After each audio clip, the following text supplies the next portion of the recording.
Ton chiot a 5 mois. Jusqu'à présent, tout allait bien. Il jouait avec les autres chiens du quartier, il était curieux, détendu. Mais depuis quelques jours, quelque chose a changé. Dès qu'un congénère approche, il se fige, se cache entre tes jambes ou tire en sens inverse en gémissant. Tu as peut-être pensé, c'est une phase où il est dominant, où il faudrait le forcer à rencontrer plus de chiens. Et si toutes ces réponses étaient fausses? Ce comportement, que les éducateurs appellent peur sociale canine, n'est ni un caprice, ni un manque de socialisation. C'est un signal d'alarme que ton chiot t'envoie, et le traiter par l'exposition forcée ou l'ignorance peut gravement aggraver le problème. Aujourd'hui, on va décortiquer ce qui se cache vraiment derrière cette fuite, avec des données issues de la recherche en cognition canine, et surtout, tu vas repartir avec des techniques concrètes pour restaurer la confiance de ton chiot sans le traumatiser. Tu vas apprendre à reconnaître les vrais signaux de malaise chez ton chiot, à éviter l'erreur de socialisation numéro 1 que commettent 90% des propriétaires, et à mettre en place un protocole en 3 étapes pour que ton chiot retrouve le plaisir des interactions canines. Ces techniques sont fondées sur des études en éthologie et en psychologie canine, notamment les travaux de Raymond Coppinger sur les périodes critiques de socialisation, et celles de Patricia McConnell sur la communication du stress chez le chien. Prêt à changer de regard? Alors commençons. L'idée la plus répandue chez les propriétaires de chiots est probablement celle-ci. Il faut l'exposer à un maximum de chiens et de situations avant ses 16 semaines, sinon il deviendra peureux pour toujours. Cette croyance, héritée des travaux de Scott et Fuller dans les années 60, a été simplifiée à l'extrême. Beaucoup pensent que la socialisation consiste à multiplier les rencontres, quitte à forcer le chiot à interagir. On t'a peut-être dit « laisse-le se débrouiller, il faut qu'il apprenne ». Ou pire, il faut le dominer pour lui montrer qui est le chef. Mais ce paradigme est dangereux. Les recherches récentes en cognition canine, notamment celles de John Bradshaw et de James Serpell, montrent que la qualité des interactions prime sur la quantité. Un chiot qui vit des expériences négatives répétées, par exemple se faire bousculer par un chien trop brusque ou être retenu contre son gré, peut développer une peur durable, bien plus que s'il avait eu peu de contacts mais tous positifs. La fenêtre de socialisation n'est pas une course contre la montre, c'est une période où chaque expérience compte, bonne ou mauvaise, et les mauvaises peuvent laisser des traces indélébiles. Alors pourquoi ton chiot fuit-il les autres chiens à 5 mois? La réponse est contre-intuitive. Ce n'est pas parce qu'il a été mal socialisé, mais souvent parce qu'il a été trop socialisé de façon inadaptée. Ou pire, il a vécu un ou plusieurs événements traumatisants que tu n'as pas identifiés. Un chien adulte qui grogne, une laisse qui se tend, une manipulation brutale, tout cela peut suffire à faire basculer un chiot sensible. Le mécanisme caché derrière la fuite de ton chiot s'appelle l'apprentissage par peur. Le chien associe un stimulus auparavant neutre, les autres chiens, à une expérience désagréable, peur, douleur, inconfort. Ce conditionnement peut se produire en une seule répétition, si l'événement est suffisamment intense. Coppinger, dans ses travaux sur la socialisation canine, a démontré qu'il existe une période sensible allant de 3 à 12 semaines, mais que le cerveau du chiot reste plastique bien après. Ce qui change, c'est que le chiot de 5 mois commence à développer des stratégies d'évitement. S'il a peur, il fuira plutôt que d'explorer. C'est un mécanisme de survie normal, mais qui peut devenir pathologique si on le renforce.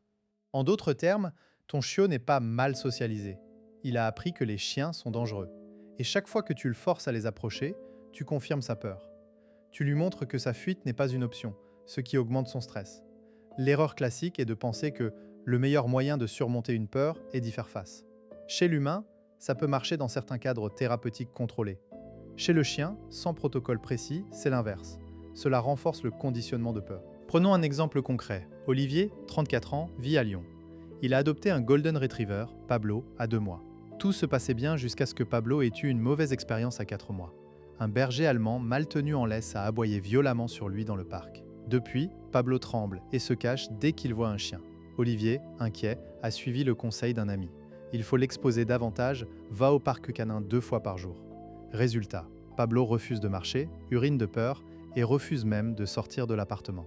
En consultation, j'ai demandé à Olivier « Quand Pablo a peur, que fais-tu » Il a répondu « Je le rassure en le caressant et je le laisse regarder de loin. » Problème, en caressant un chiot qui a peur, tu risques de renforcer sa peur.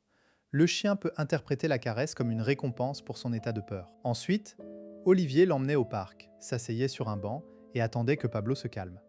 Mais Pablo restait en état d'alerte, le corps tendu, le souffle court. Olivier pensait qu'il s'habituait, mais en réalité, le stress restait élevé.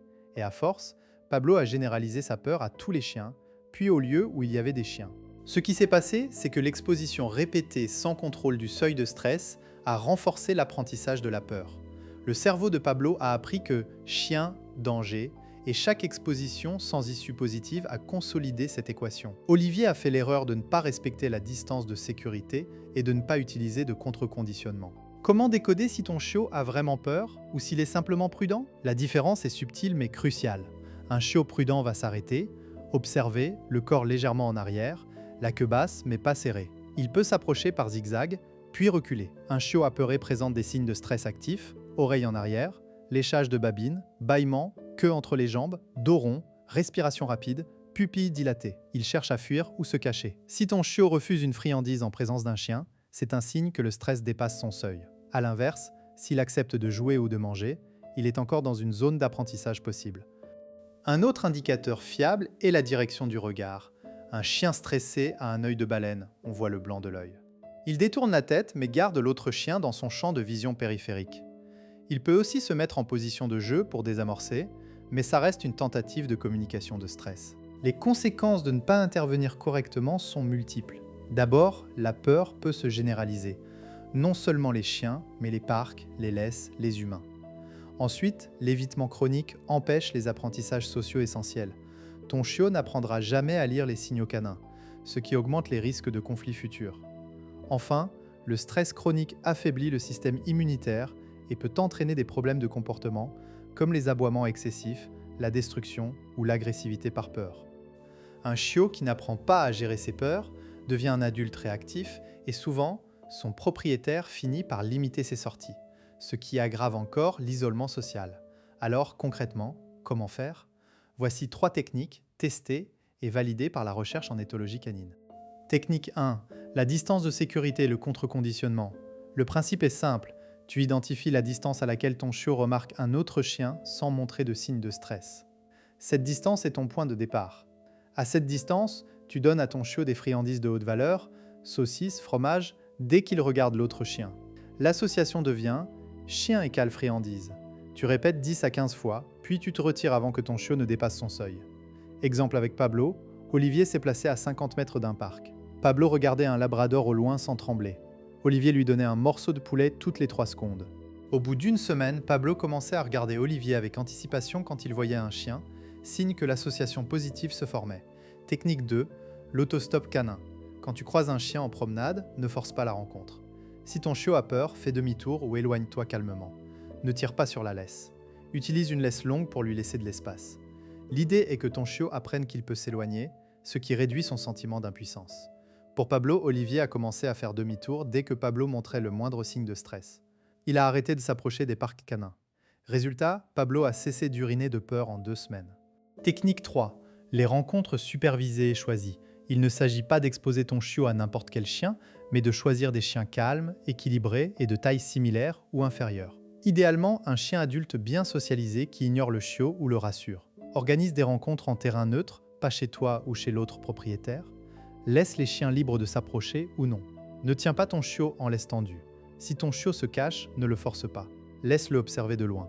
Le chien choisi doit ignorer ton chiot s'il est craintif ou lui faire des signaux d'apaisement. Avec Pablo, Olivier a trouvé une chienne âgée, calme, qui ne réagissait pas au chiot. Pablo a pu l'observer de loin pendant plusieurs séances, puis s'approcher un peu à son rythme. Au bout d'1 mois, il jouait avec elle. Tu te dis peut-être, mais si je cède à sa peur, ne vais-je pas le renforcer dans son évitement? C'est une question légitime. En réalité, la peur ne se renforce pas par l'évitement, mais par l'exposition non contrôlée. Laisser ton chiot fuir quand il a peur, c'est lui donner un moyen de gérer son stress. Ce n'est pas une récompense, c'est un soulagement. Et c'est ce soulagement qui permet de diminuer l'intensité de la peur à long terme, car le chien apprend que la menace disparaît quand il s'éloigne, mais surtout que toi, tu respectes son signal. Ce respect construit la confiance. Un autre doute fréquent, à 5 mois, n'est-ce pas trop tard? Absolument pas. La période de socialisation s'étend jusqu'à 3-4 mois chez certains auteurs, mais la plasticité cérébrale reste élevée jusqu'à 1 an, et même après, l'apprentissage est possible. Ce qui change, c'est que plus tu attends, plus les associations de peur peuvent être ancrées. Mais il n'est jamais trop tard pour améliorer la relation avec ton chien. La patience est ton allié. Enfin, certains pensent que les chiens doivent apprendre à se débrouiller seuls entre eux. Oui, mais dans un cadre sécurisé. Les chiens ne se débrouillent pas seuls. Ils apprennent via des interactions sociales que nous devons superviser. Si tu laisses ton chiot se faire intimider encore et encore, tu risques de créer un chien réactif agressif plus tard. La neutralité n'est pas une option. Ce que tu dois retenir, c'est que la fuite de ton chiot n'est pas un échec de ta part. C'est un signal que son système nerveux a identifié une menace. Ta mission n'est pas de le forcer à l'affronter, mais de lui apprendre que les chiens ne sont pas dangereux, grâce à des expériences positives à son rythme. Commence dès aujourd'hui, observe son seuil, utilise le contre-conditionnement, respecte son choix de s'éloigner. Dans quelques semaines, tu verras des changements spectaculaires. Et si tu as besoin d'aide, n'hésite pas à consulter un comportementaliste formé aux méthodes respectueuses. Si ce contenu t'a aidé, n'oublie pas de t'abonner pour ne rien manquer. Et toi, quel a été ton plus grand défi avec ton chiot? Raconte-moi en commentaire, je réponds personnellement. Ensemble, faisons de la cognition canine une alliée pour une relation plus riche avec ton compagnon. À bientôt.